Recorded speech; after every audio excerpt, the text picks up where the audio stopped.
आप सभी के यहाँ भोजन प्रसाद बनता है। भोजन को प्रसाद कहना चाहिए, ठीक है? और सबसे बड़ी चीज़ है कि भोजन में प्रसाद कब होगा, भोजन प्रसाद कब होगा जब उसमें तुलसी पत्र डाला जाएगा। और शास्त्र कहता है कि नियम धातु प्रभा भोजनम कृत्वेनम सर्वग्रहणम वरणा। भोजन में अगर तुलसी पत्ता पड़ जाता है तो वो भोजन प्रसाद हो जाता है। और तुलसी पत्र डाले हुए भोजन को ग्रहण करने से व्यक्ति के मन की शुद्धि होती है, साथ में अंतरात्मा की शुद्धि होती है। उसके साथ साथ कई प्रकार की निगेटिव जो ऊर्जा आपके शरीर के अंदर बैठा हुआ है वो भी समाप्त हो जाता है, वो भी आपसे दूर हो जाता है। तो भोजन में अगर तुलसी पत्र आप डालकर खाते हैं और वहाँ पर एक मंत्र बोलते हैं, तुलसी पत्र जैसे डाले तो वहाँ के मंत्र बोले, ओम नाभ्या आसीदंतरिषगो शश्नो द्योहो स्मृत्य पदव्यम भूमि दिशा स्रोत्रा तथा लोकाम अकल्पन्य। आप मंत्र बोलकर तो उसको प्रसाद बना देते हैं।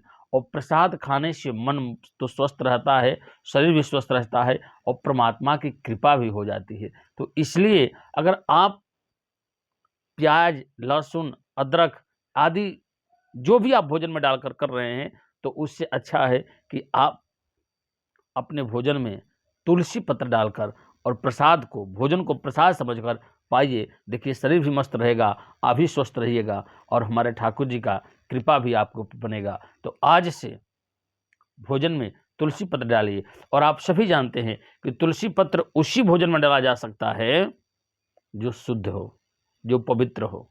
हाँ, गलत भोजन में तुलसी पत्र कभी नहीं डालना चाहिए। तो आप शुद्धता के साथ, पवित्रता के साथ, अरे भैया आप अगर इस वीडियो को सुन रहे हैं तो आप प्रतिदिन तुलसी पत्र नहीं डालकर भोजन कर सकते हैं, तो कम से कम एक नियम बनाइए, आप सप्ताह में एक दिन तुलसी पत्र डालकर और भोजन कीजिए। और अगर इस क्रिया को आप निरंतर 16 महीने तो कर लेते हैं तो इसके बाद देखिएगा इसका कितना बड़ा प्रभाव आपके जीवन में होगा। और ठाकुर जी से आप जुड़ कर रहिएगा, क्योंकि आप प्रसाद पा रहे हैं और भगवान के प्रसाद का वो प्रभाव होता है कि प्रसाद जिसके पास हो उसका दुनिया के कोई भी शक्ति कुछ नहीं बिगाड़ सकता। और तुलसी पत्र में वो प्रभाव है। कहते हैं कि गंगा का जल और तुलसी का पत्र प्रतिदिन जो व्यक्ति पान करता है उसका अकाल मृत्यु तक नहीं होता। तो कितना बड़ा प्रभाव है। तो इसलिए प्रिय महानुभावों, देशवासियों, जितने भी हमारे प्रेमी जन हैं, आप भोजन में तुलसी पत्र डालकर भोजन कीजिए और इसका प्रभाव देखिए कैसा होता है। बहुत बहुत धन्यवाद। नारायण। जानकारी अच्छी लगी हो तो वीडियो को और भी आगे तक पहुंचाने का प्रयास कीजिएगा। नारायण।